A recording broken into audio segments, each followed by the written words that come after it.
Hello everybody, this is Coach Dderell Spears. I'm here once again, just chilling right now, enjoying this Houston breeze right now. Just finished a long day of work, and so now I'm going to talk about developing a game plan for dating, developing a game plan for vetting, I may say. So we're going to look at how to vet. Now, in the previous videos that I talked about, and I know I'm covering a lot of different areas, I'm focusing on, number one, self-improvement, looking at self, assessing oneself, deciding what you have to do for yourself to become to be the best person you can be to somebody else. But we also have to look at, who are you choosing? What do you like? What do you dislike? What are your hang-ups? What are you looking for out of another person as you're working on providing the best you can for this person that you want to be with? What is the vetting process? You hear this all the time. I'm talking all the time. No matter where you go on social media, people are talking about who did you choose, particularly for the women.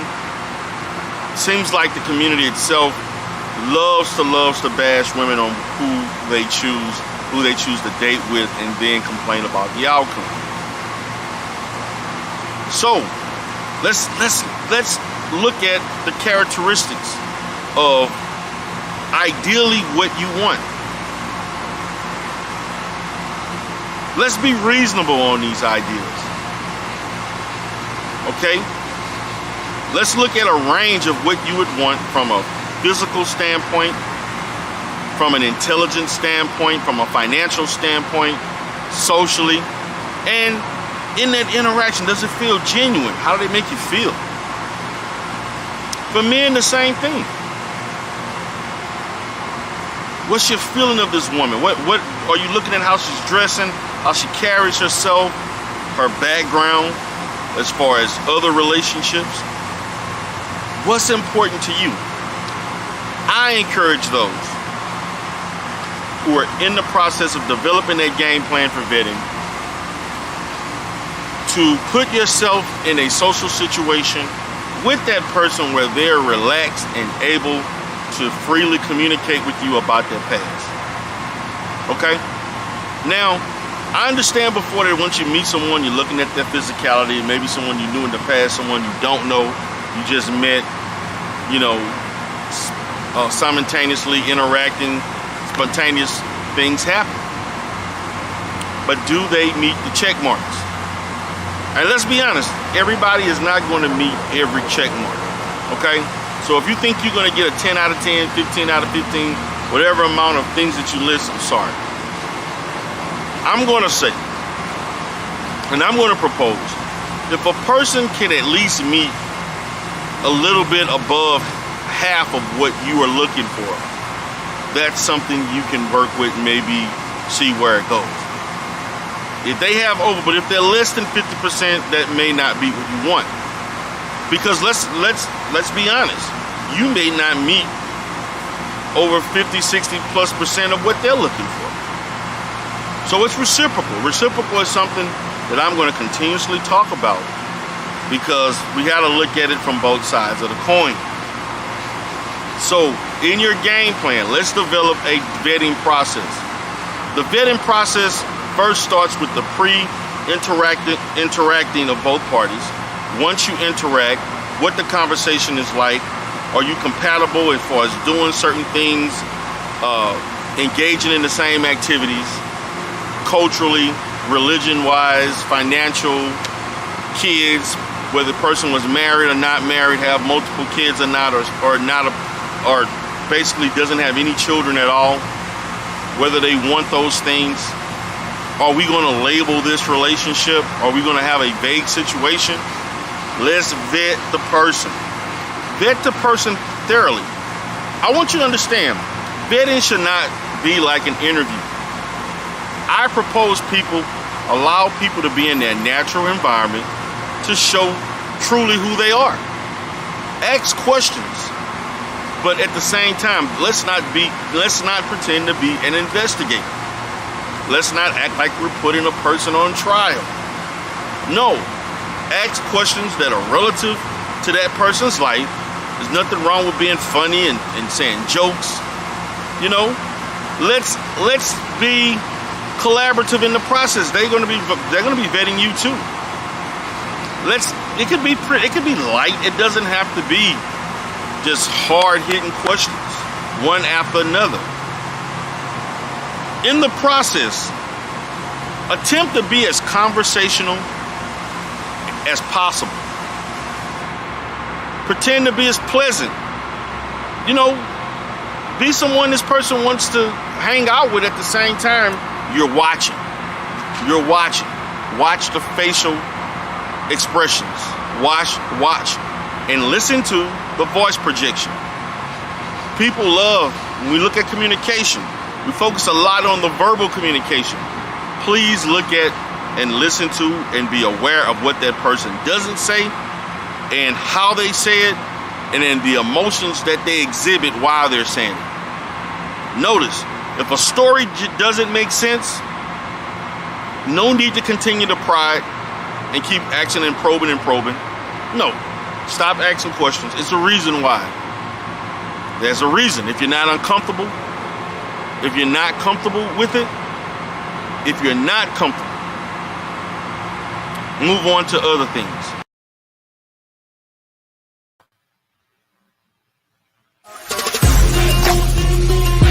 Good evening, everyone. This is Coach Dderell Spears again. I am here once again to talk about dating, talk about relationships, love, and all that encompasses that between one or more persons. So today, my goal today is to talk about when you're in the event of dating, particularly in the infancy stages, and you're meeting new people. I was asked the question, is it okay to date multiple people before you decide to commit to one person? Now, I talk about the one-size-fits-all situation. It depends on how you feel about dating multiple people. If you're a person who feels guilty about dating multiple people at one time before you commit, then I would encourage you to not date multiple people. Some people have a threshold. They're willing to date two or more people. Some people are just willing to date one person at a time. I would encourage, this is what I would prefer someone do as a healthy sense of getting to know multiple people. I would encourage a person that if you are in the early stages of the dating environment, I would encourage you to meet as many people that you think are compatible to you or you're interested in. And as you get to know them, I'm not talking about being affectionate intimacy. I'm not talking about going on a variety of dates. I'm not talking about making a person feel that, I'm not talking about making a person feel like the relationship or the situation is more than what it is. It's simply dating. It's okay to tell someone, hey, I'm seeing other people, I'm dating, I'm getting to know new people. I am not committing to anything or going, just committing or being loyal to anybody at this point. Particularly if you have not dated in a long time and you want to try to at least date a few people and narrow it down. Take your time on whatever pace you think is appropriate for you. I would not encourage anyone to just jump into, I saw this guy, so therefore I'm going to go all in on that person and just give all of my emotion, my time, my energy, my body, all of that, my emotions to one person. I'm going to encourage, again, to meet several people over a period of time, vet those people, and then decide which one is best for you in the process. And there's nothing wrong with that. And no one can get upset with you or should get upset with you for that, because you are doing what's best for you, even if that means you not being with that person who wants you to strictly, commit to just being with them. And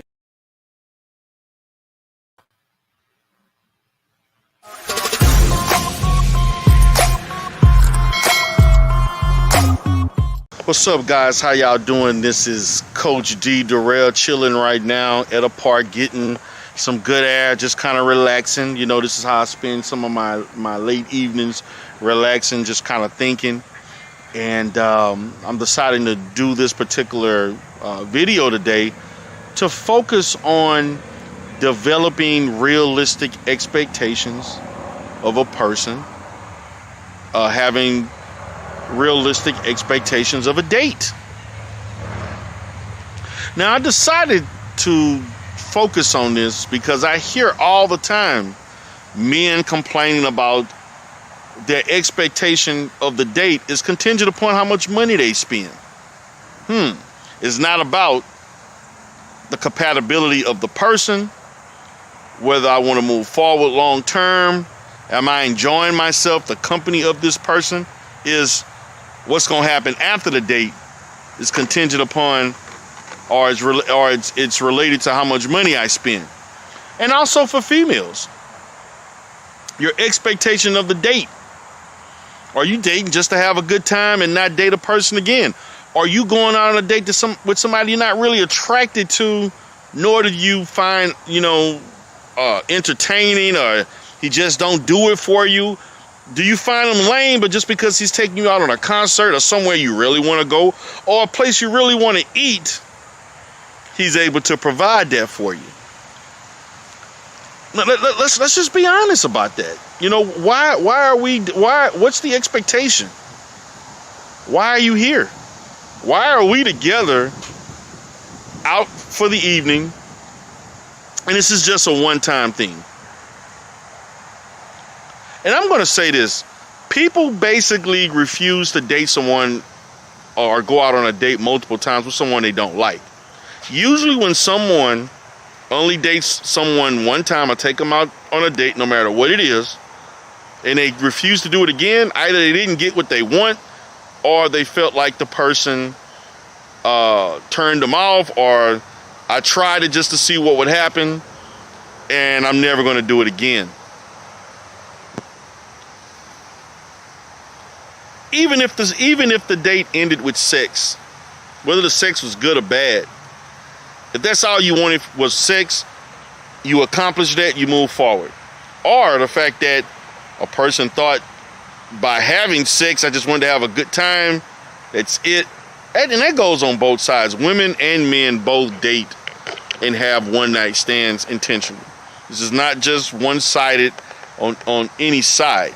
So I'm pretty much stating, what are your expectations? Or I'm just going to just have a good time, nothing serious. I'm going to seek this person thoroughly, see everything that's involved in this person, whether or not I seriously want to date him. Or I may date someone just to see if I really, I thought of him one way or she one way, maybe that could change based on how the day goes. But I think it is very important. I'm going to suggest it's very important that you all kind of evaluate how you feel about a person. Evaluate how you feel about a person, whether or not it's worth me going out on a date at all. If a person is not who you really want to date, why waste your time?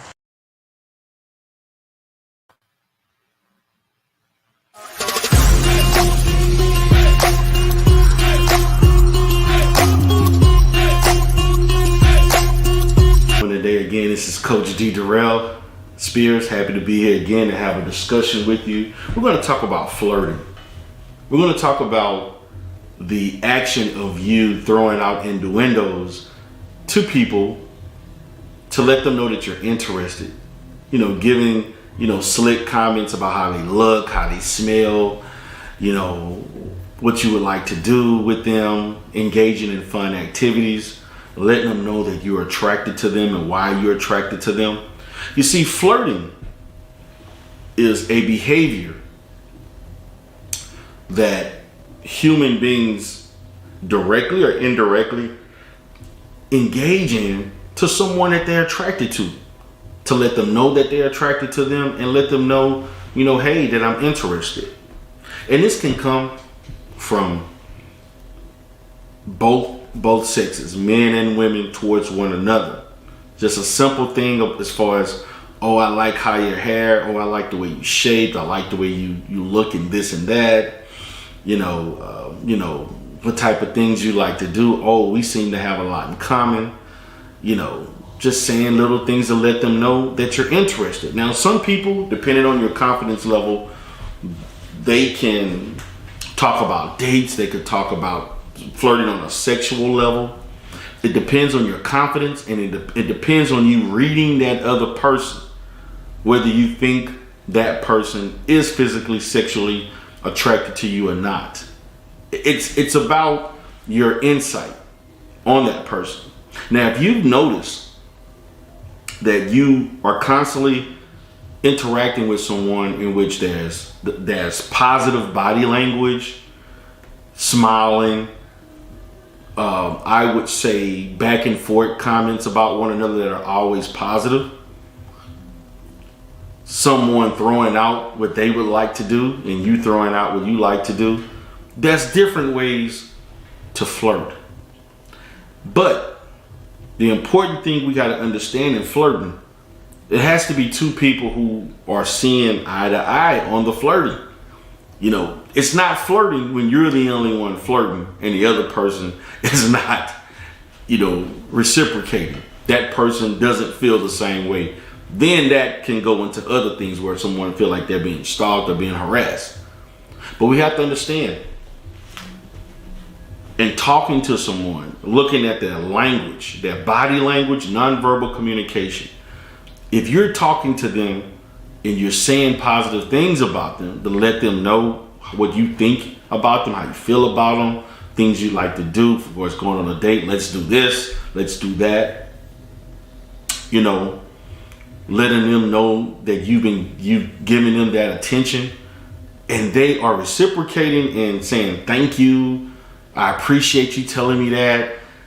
You see some level of quirkiness or nervousness, someone going about doing nice little gestures for you just because without you asking, you know, or, you know, that's flirting. That's flirting. That's flirting. It's nothing wrong. Flirting is fun. Flirting is fun. I see flirting all the time. I think that flirting is a healthy way of people showing interest and just waiting for that situation in which one person go ahead and make the step and say, hey, let's do this, let's do that. In most situations, men are expected to make that step to finalize the fact that we want to hang out, we want to do some things together, we want to go on a date. I don't care what the activity is. Usually in most situations, men are usually the ones who are the aggressor. Women in most situations love to put themselves in the situation to make themselves noticeable, passive in a sense, but to make themselves known so that you can come in and interact. Wearing certain things, putting on certain perfume, wearing, you know, just looking a certain way, looking sexy every time they see you, walking a certain way in front of you. Let it be known that when I walk, you're seeing what I got to offer. You see, those are indirect communication patterns that people use, or men, you know, showing certain bodies, showing their chest, showing their arms, or flexing and doing certain things to get your attention. That's all, you know, that's all flirting. Flirting can be done in a multitude of ways, but are you confident enough just to flirt? Flirting can be innocent and seamless. Some people flirt and don't even want to take it any step further. They just like to flirt. Some people are just natural at flirting. Just when they get around the opposite sex, they start saying things, doing things, and you're supposed to produce a kind of light, funny, and even exciting, time while you're engaging. Some people don't know how to accept flirting. They you know, depending on their mind state. Some people, you know, get real serious, get real tight, nervous behind someone flirting with them. Don't know what to say, what to do. we can work on that. You can contact me, email me. You know my email address. coachdderellspearstv@gmail.com. We can talk about those things.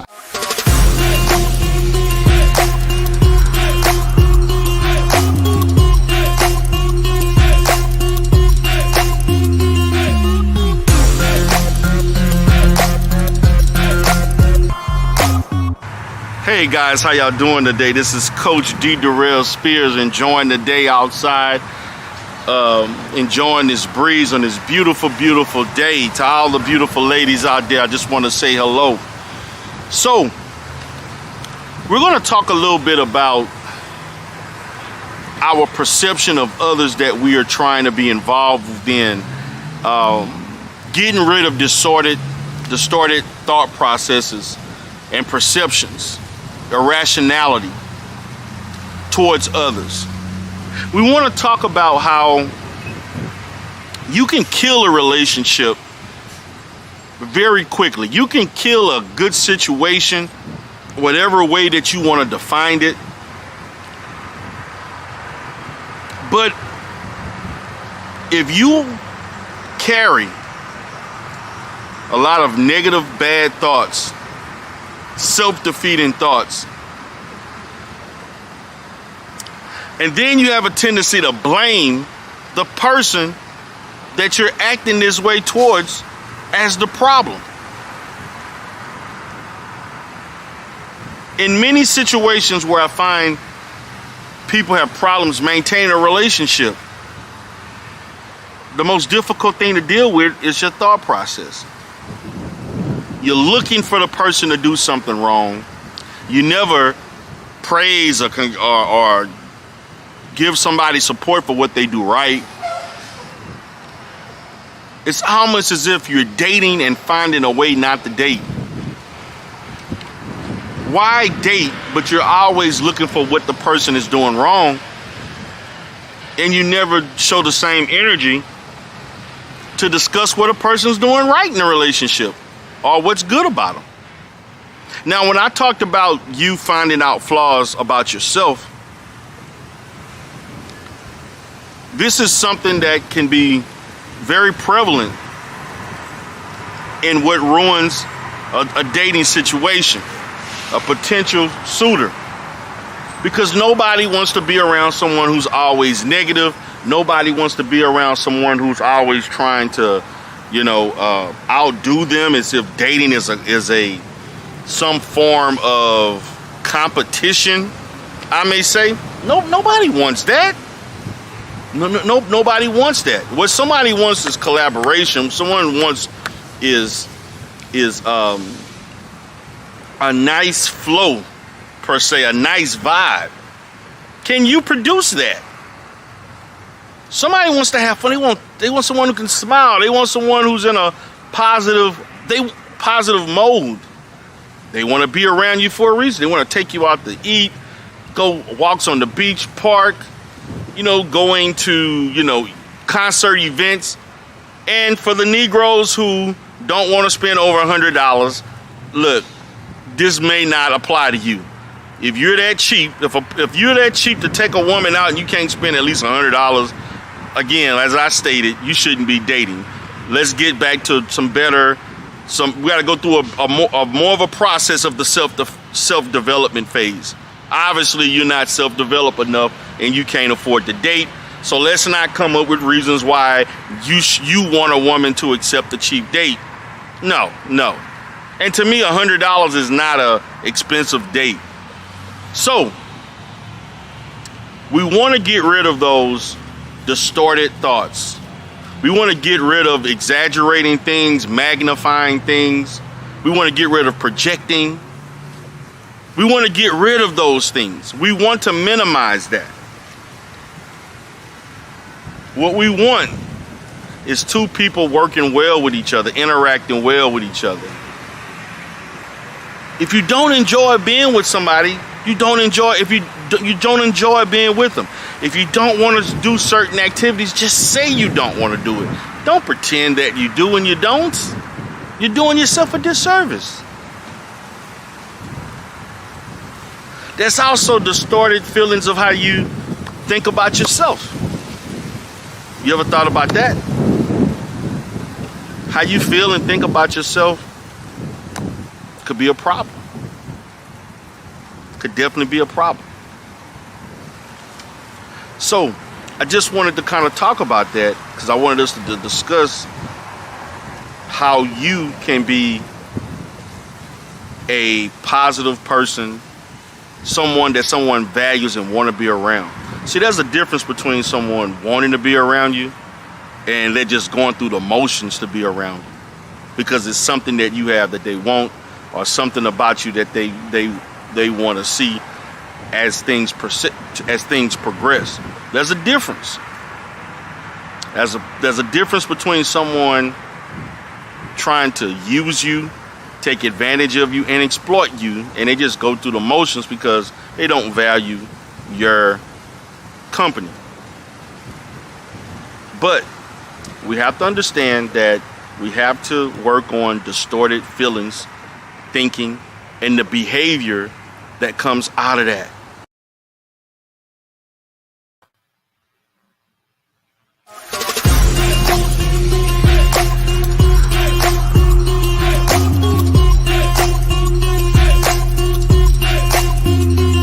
What's going on, guys? How y'all doing? This is Dderell Spears, Coach Dderell Spears. Right now, just ended my day today. I just wanted to chop it up with you.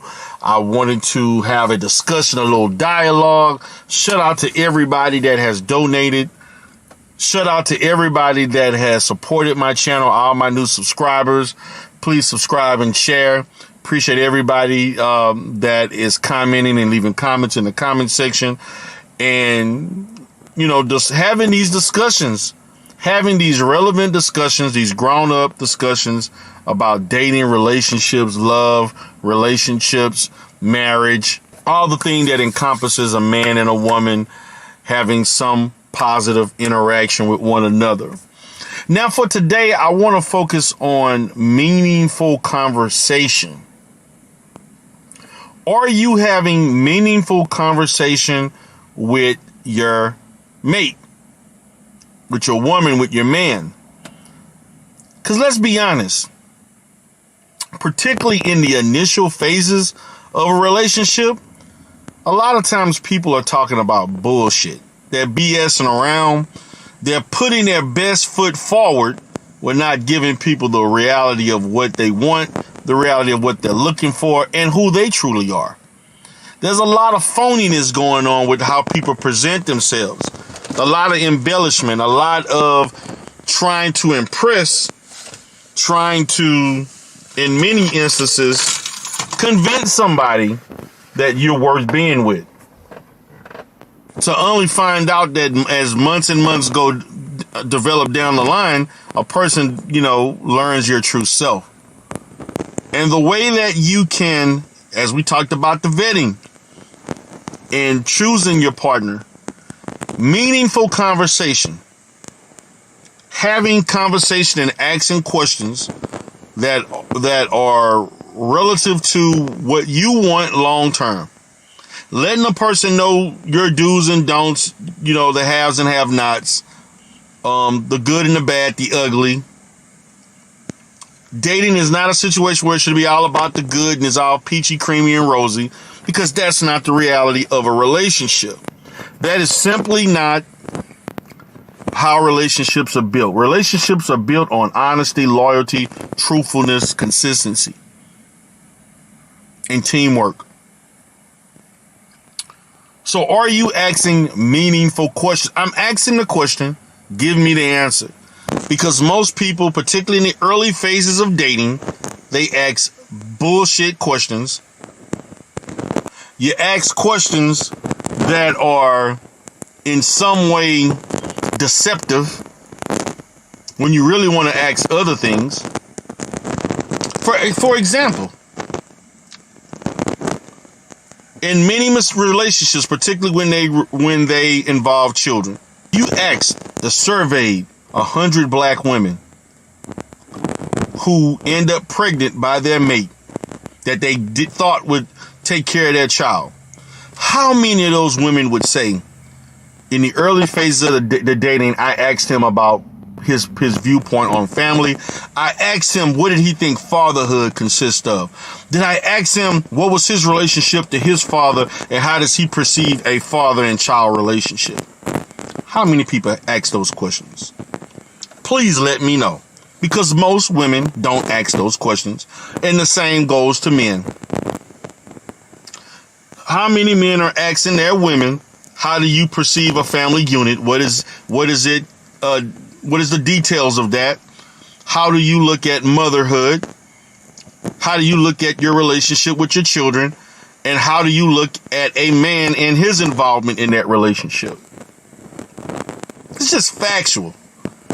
So nobody asks about these questions, but then when the relationship ends, we are complaining about those very things that we chose not to ask.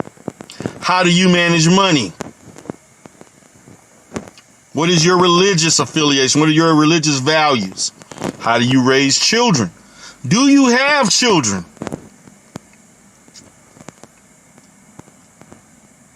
Real questions. How do you treat your family? How do you treat your mother and father? Don't ask these questions. We worried about, are we going to go to the club? Are we going to go to a trip? Are we going to go eat out, drink, and party? That's all good and dandy, but there has to be a balance in that. Seriousness with fun. We're asking about all the fun and not the seriousness. The things that actually allow a relationship to last. Do you want to have a house? What is your 2-year plan, your 3-year, 5-year plan? Financially, professionally? No.